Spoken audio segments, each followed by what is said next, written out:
Yes, and that is why it is called the UEFA Champions League. That is why it is called the Night of Champions, the night of possibilities, the night of extraordinary wonders, the night of world-class football, and the night of a beautiful record-breaking night. Yes, UEFA Champions League on Wednesday's fixtures went on a double win encounter in the night, unlike the Tuesday night where it was an all draw. Just like I told you, it was a draw soup on Tuesday. Can we see a draw soup on Wednesday? But hey, no, 3 points for both two matches that went down in the quarterfinals of the UEFA Champions League last night, as Paris Saint-Germain saw a good defeat 3-2 from rivals Barcelona, and also Borussia Dortmund went to get a 2-1 loss out there in their Stadium Molitano out there in Spain.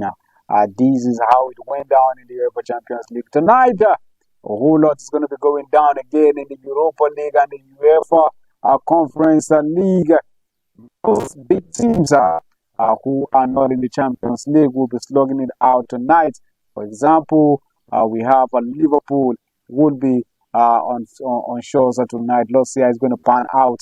We're going to be seeing so many draws, away wins, or probably more of the home wins. We also have local story to give to you this beautiful morning, and Wardrop is making comment stating that yes, things need to be put in order for the Olympic Games for the Nigerian Super Falcons. This is more likely on your number one star. My name is good morning to you. Welcome to P&B Sport Live here on Politics Business TV. Let's quickly take this quick break, and when we come back, the program starts in minutes.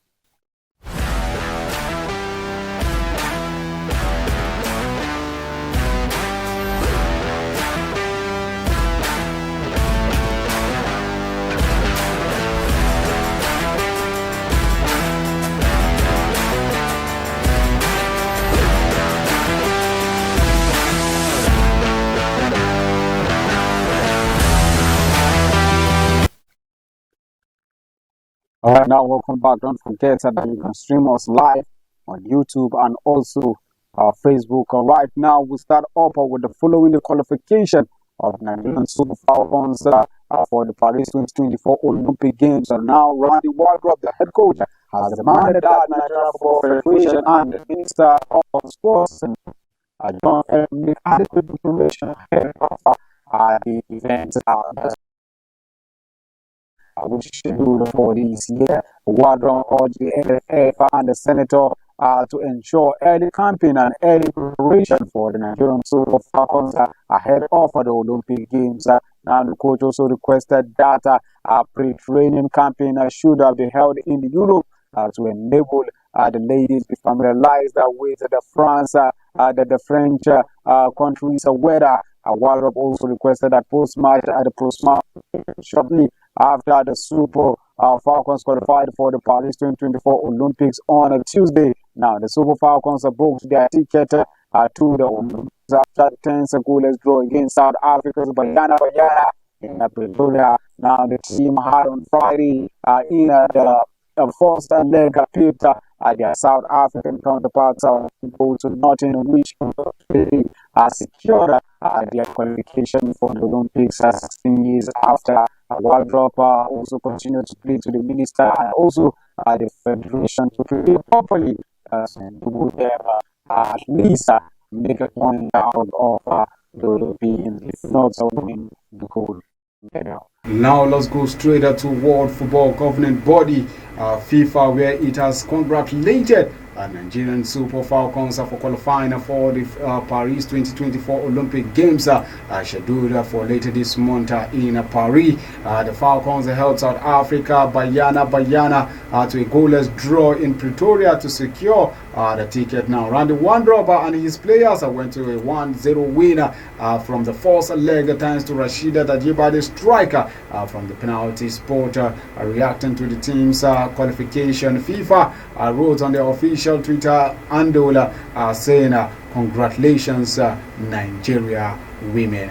All right, yes, let's leave that short. Let's go straight into X. Iwanyao National player have boosted Heartland FC with a cash promise ahead of the Oriental Derby with a Yimba FC. Now reports coming in that the executive of the association, led by the president Isaac Mbika, on behalf of the entire members of the association, had a tete-a-tete with the players of Heartland FC in a bid to show morale support. They try to steer clear out of the Nigerian Professional Football League relegation zone. Now the president of the association, in his own capacity, made cash donations to the players after the team's pep talk. All right, congratulations to them. We just hope that they win that game. There's the next fixtures in the Nigerian Professional Football League. Now, let's go straight to the NLO, where the board of the Nigerian Nationwide League One has instructed the secretariat to fully implement the relevant articles regarding participation in the new year mega lottery Nationwide League One season. Now, reports coming in that in light of these, the nation's third-tier secretariat would like to inform all clubs that any club that fails to meet the following criteria of the league will no longer be part of the NLO from the 2024 New Year Mega Lottery and Nation League One season. Now, all clubs must be affiliated with the state and pay annual registration fee as determined by the board of the NLO, and any club that fails to pay this fee will be considered to have withdrawn its participation in the league. Now, the NLO Secretariat requests the club who have made a partial payment to please provide their account and number for refund. And the 2024 New Year Mega Lottery Nationwide League One season is commencing on the 13th of April, and therefore it is necessary to remove such clubs before the fixtures are released. So just a few days to go. That is on Saturday, 2 days from now. They are having issues and the fixtures are yet to be released, and they want to refund half payment clubs. I wonder how this is going to be possible. But well, it is not my duty to want to argue with the NLO officials, but I guess there are some modalities that needs to be looked into. You really want to get it right in this country and in the footballing world. All right, now let's go straight to boxing this time around. We'll go to Tyson Fury. As he says, Alexandra Usyk is too small to compete with him in the undisputed heavyweight world title fight. Brighton Fury, who is at 5 years old, is the WBC champion, while Ukraine Usyk, who is at 6, holds the WBA, WBO, and also IBF belt. Fury said former cruiserweight champion Usyk will be found wanting on the 18th of May in Riyadh, Saudi Arabia.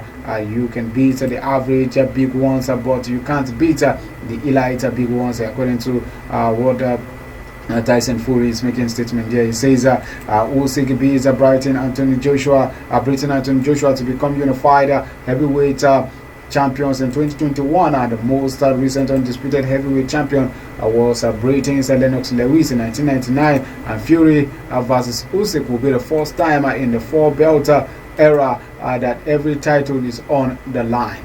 February's bout was rescheduled after Fury suffered a cut in a freak sparring accident 2 weeks before the fight.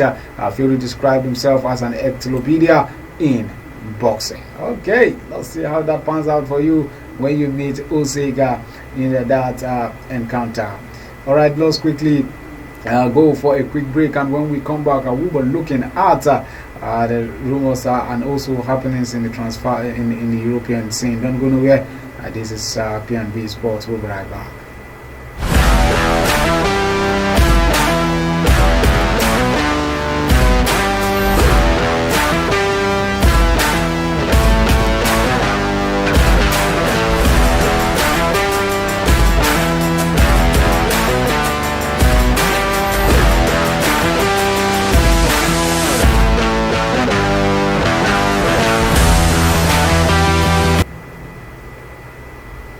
Alright, glad to know you're still with P&B Sports. Now let's quickly dash in to tennis before we go straight to football. Yes, as Danny Medved was asked by the umpire not to shout at a line Georgia during the 6-2, 6-4 win over Gael Monfils at the Monte Carlo Masters. And Russian Medvedev, who is 28 years old, was leading 6-2, 1-2 when he became angry and disagreed with two calls on the baseline and shouted at the officials.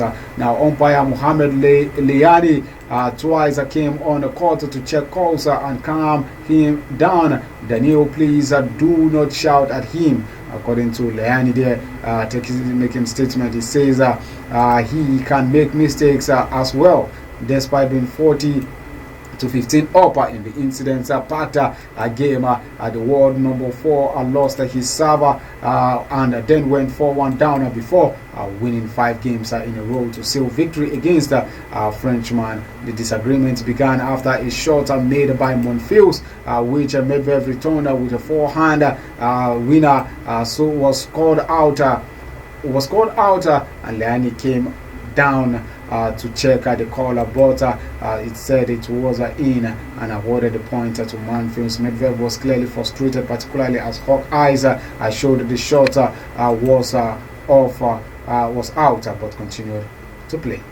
Alright, and now let's leave that shot. Let's go straight to football. This time around, we'll go to Etihad Stadium here. Manchester City's midfielder Rodri says he is planning to take a break during the season run in as the club chose the second successful treble. The 27-year-old made his 41st appearance of the campaign in Tuesday's UEFA Champions League quarterfinals, first leg draw against Real Madrid. That was the third of the 8 games across 3 competitions the club will play in April. He says, and I quote, I do need a rest.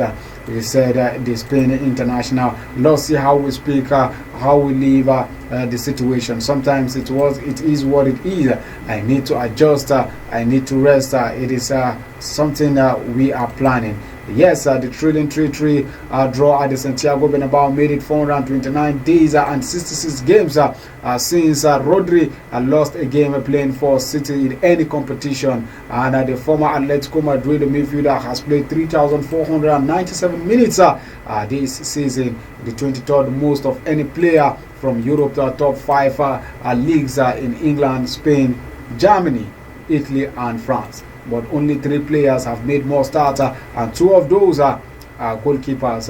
Rodri had missed 4 domestic games through suspension this season, with City losing all 4. Pep Guardiola's side facing Luton in the English Premier League later this Saturday before the return leg with Real Madrid on the 17th of April.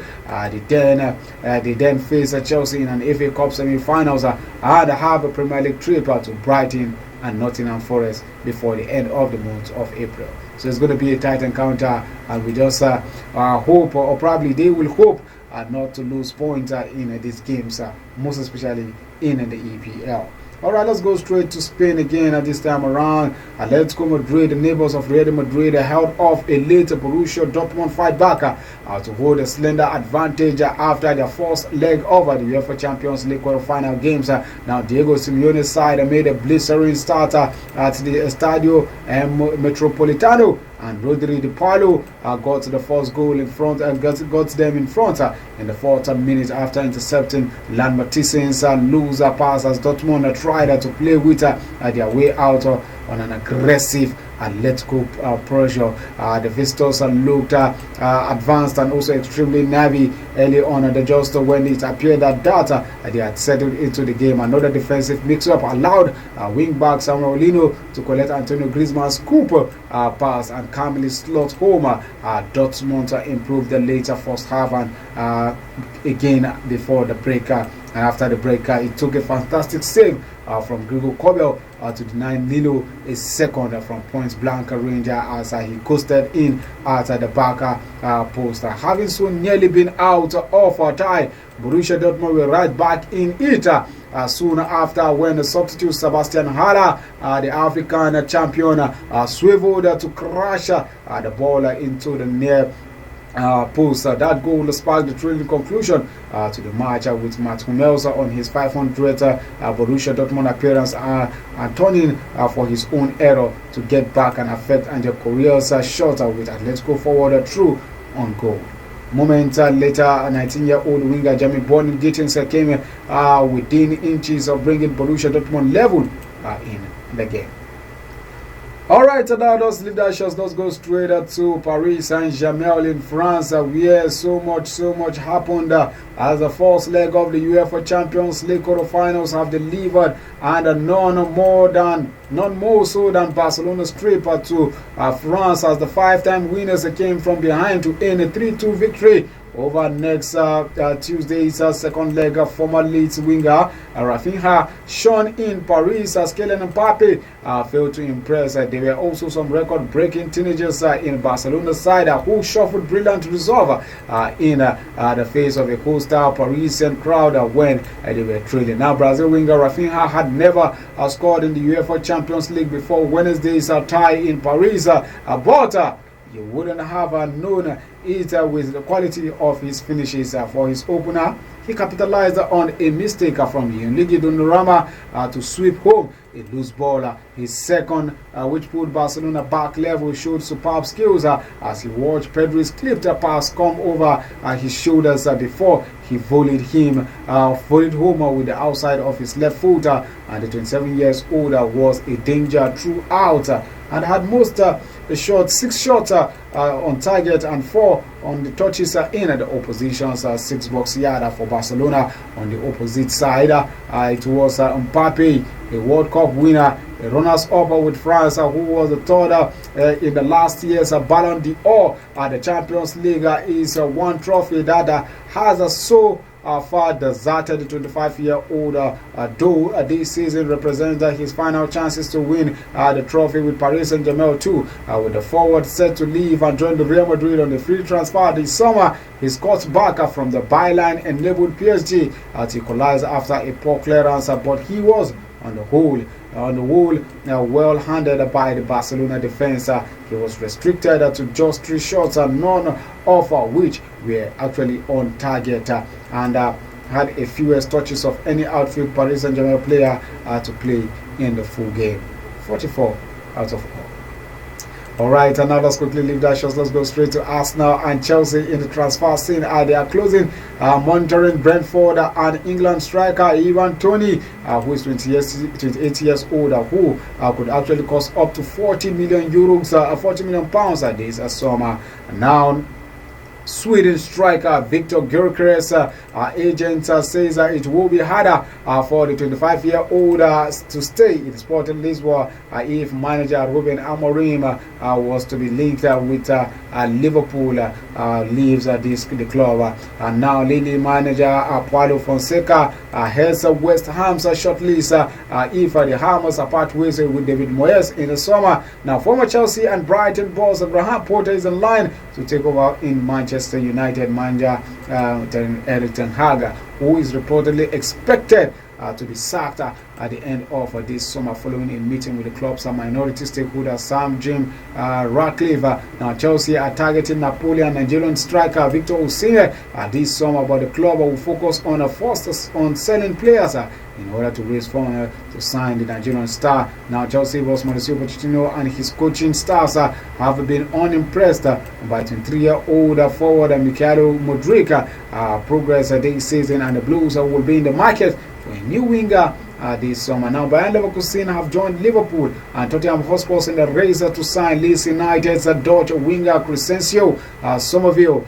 Manchester United have also set sight on AC Milan and Portugal for Rafael Leo, but the 24-year-old is valued around 145 million euros, which is 124 million pounds by the Italian club. And Aston Villa are also growing increasingly hopeful for 25-year-old Brazilian Douglas Luiz will sign a new long-term contract with the club. And Shakhtar Donetsk are also preparing to sell Ukraine midfielder Georgios Sadokov to Liverpool, and Aston Villa are also eyeing him with Arsenal and Manchester City interested in the 21-year-old. Now, Inter Milan defender Denzel Dumfries may be a target for Aston Villa, and the Italian club would consider an offer around £25 million for the 27-year-old Netherlands international, whose contract with the Serie A club runs out till 2025. Now, Manchester United are to let 12 of their first team squad leave Old Trafford in what will be a huge rebuild at the club this summer. German goalkeeper Alexander Nobel is set to sign new time contract with Bayern Munich, which will involve continuing his loan deal with Stuttgart for another season. Now, the 777 partners are the investors trying to take control of Everton, has pushed back its target date for completing the deal as it attempts to raise hundreds of millions of pounds to fund it. Now, the deal has been reached for Lyon boss Nuno Bompasto to become the next manager of Women's Super League club Chelsea this summer, succeeding Ima Hayes.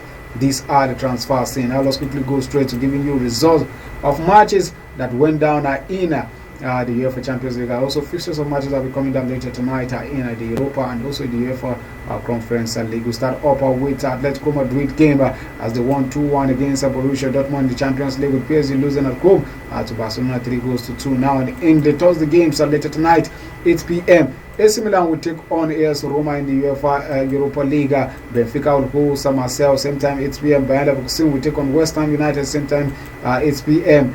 Liverpool will be slugging out with Atlanta in the Europa League. Now, in the UEFA Conference League, we'll see 5:45 p.m. Olympiacos will be slugging out with Fenerbahce. Same time, Victoria will take on Fiorentina, and 8 p.m. Aston Villa will host Lille. Club Brugge will take on Park 8 p.m. in the JOSA Europa Conference League. And on Friday, we have our leagues resuming. For the weekend games. We start up with the German Bundesliga, where 7:30 p.m. Evening kick-off. Augsburg will take on Union Berlin, while 7:45 p.m. Lazio will take on Salernitana in the Italian Serie A. And in the Spanish La Liga, it's going to be Real Betis versus Celta de Vigo 8 p.m.